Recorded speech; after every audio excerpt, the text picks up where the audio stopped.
السلام علیکم ورحمۃ اللہ وبرکاتہ۔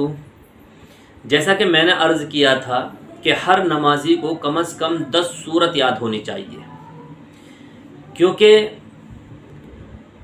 رمضان المبارک کے مہینے میں جب ہم تراویح پڑھتے ہیں تو الم ترا سے پڑھتے ہیں۔ الم ترا سے قل اعوذ برب الناس تک 10 سورت ہوتی ہیں، تو ہر رکعت میں جب ہم ایک ایک سورت پڑھتے ہیں تو 10 سورت میں ہماری 10 رکعت ہو جاتی ہیں، اور پھر ہم دوبارہ ریپیٹ کرتے ہیں تو ہماری 20 رکعت ہو جاتی ہیں۔ تو اس لیے ہر مسلمان کو چاہیے اور ہر نمازی کو چاہیے کہ وہ 10 سورت کم از کم یاد کر لے اور حروف کی ادائیگی کے ساتھ یاد کرے۔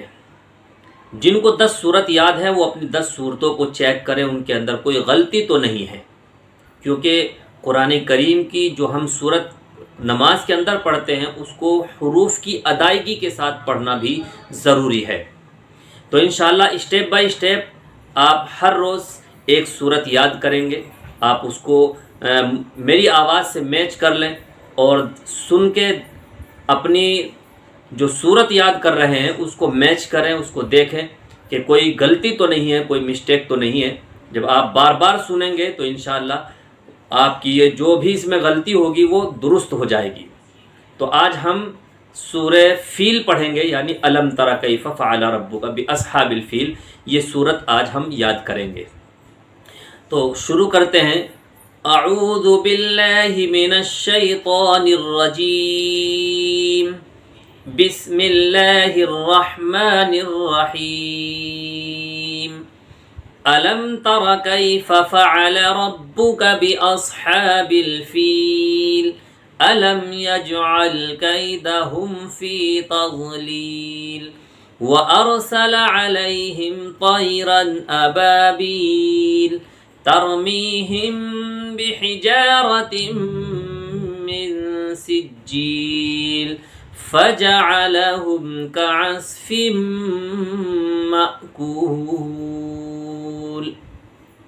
تو یہ پوری صورت ہے الم تر کیف فعل ربک باصحاب الفیل کی۔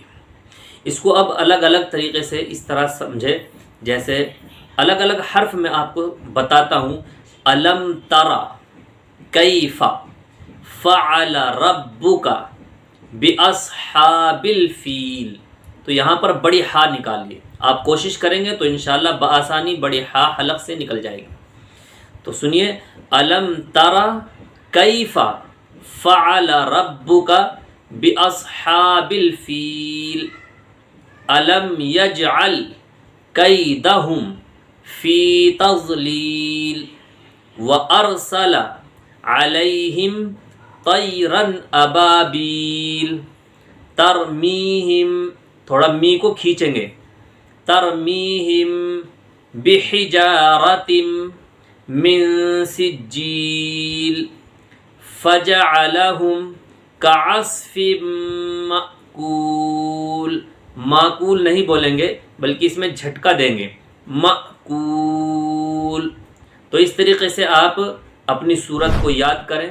جو بھی آپ کو مسٹیک لگے تو اس کو بار بار ریپیٹ کریں، بار بار یاد کریں، تو انشاءاللہ وہ غلطی آپ کی درست ہو جائے گی۔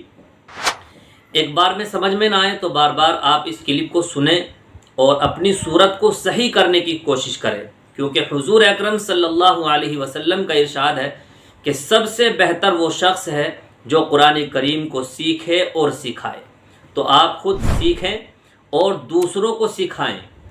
اللہ تبارک و تعالی ہم سب کو قرآن کریم صحیح حروف کی ادائیگی کے ساتھ پڑھنے کی توفیق عطا فرمائے۔ السلام علیکم ورحمۃ اللہ وبرکاتہ۔